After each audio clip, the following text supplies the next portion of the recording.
और अंधेरे गांव से होता है जिसका नाम कालेश्वर है। इस गांव में एक प्राचीन कथा है जिसमें कहा जाता है कि गांव के नीचे एक शक्तिशाली शैतान का निवास है। गांव वालों ने इस कथा को हंसी में लिया, लेकिन जब अजीब घटनाएं शुरू होती हैं, तो उनकी आस्था बदल जाती है।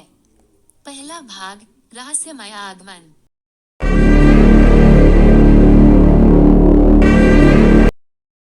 गांव में एक रहस्यमय व्यक्ति आदित्य आता है जो खुद को एक अमीर व्यापारी बताता।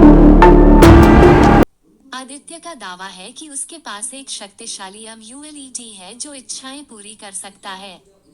गांव वाले पहले तो उसे संदेह की नजर से देखते हैं, लेकिन जल्द ही उसकी बातों का असर दिखने लगता है।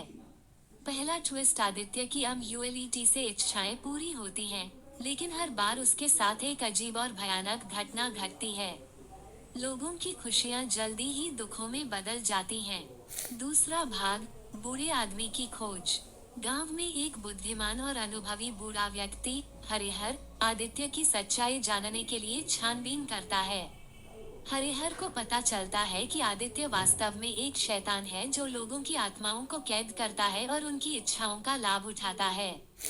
दूसरा ट्विस्ट, हरिहर को ये भी पता चलता है कि आदित्य का शैतानी स्वरूप केवल एक हिस्सा है और असली खतरा उसकी अम्यूएलईटी से जुड़ा हुआ है। अम्यूएलईटी का एक ऐसा पक्ष है जो उसे अधिक शक्ति देता है, लेकिन इसके साथ एक महंगी कीमत भी होती है।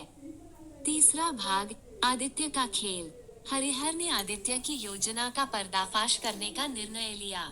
वह आदित्य के खिलाफ एक जाल बुनता है और उसे एक जादुई बाधा से घेरने की योजना बनाता है। तीसरा ट्विस्ट, आदित्य हरिहर की योजना को भांप लेता है और उसे उलझाने के लिए एक दुष्ट दूत को भेजता है। ये दूत गांव के लोगों की मानसिकता को प्रभावित करता है और उन्हें हरिहर के खिलाफ भड़काता है। चौथा भाग, एक और शैतान। हरिहर की खोज के दौरान उसे पता चलता है कि आदित्य अकेला नहीं है। गांव के नीचे एक पुराना शैतान रहता है जिसे आदित्य ने जागृत किया है। ये शैतान और भी अधिक शक्तिशाली है और आदित्य का वास्तविक मास्टर है। चौथा ट्विस्ट, हरिहर की खोज में वह एक पुराना ग्रंथ ढूंढता है जिसमें उस शैतान को हराने का एक तरीका लिखा है, लेकिन वह तरीका बेहद खतरनाक है और इसके लिए उसे गांव वालों की मदद की आवश्यकता होगी। पांचवा भाग, संघर्ष और विजय। हरिहर गांव वालों को एकजुट करता है और एक कठिन संघर्ष शुरू होता है। आदित्य और शैतान दोनों को हराने के लिए गांव वालों को एक बड़ी चुनौती का सामना करना पड़ता है। पांचवा ट्विस्ट, आदित्य के और भी अजीब और खतरनाक मास्टर प्लान सामने आते हैं जो संघर्ष को और भी जटिल बना देते हैं।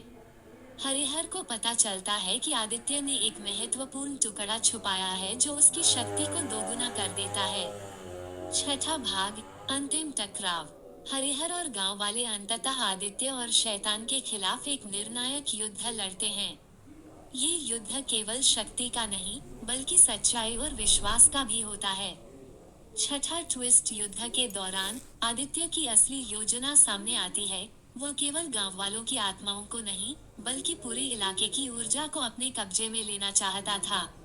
अंतिम भाग, शांति की वापसी।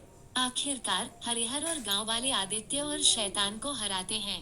गांव वाले अपने पुराने जीवन की ओर लौटते हैं, लेकिन अब उनकी सोच और आस्था में एक नई समझ पैदा हो जाती है। अंतिम ट्विस्ट, कहानी के अंत में ये खुलासा होता है कि आदित्य और शैतान की ताकत केवल लोगों की आस्था और विश्वास पर निर्भर थी। गांव वाले अपने अनुभवों से सीखकर एक नई शुरुआत करते हैं और अंधेरे से बाहर निकलते हैं।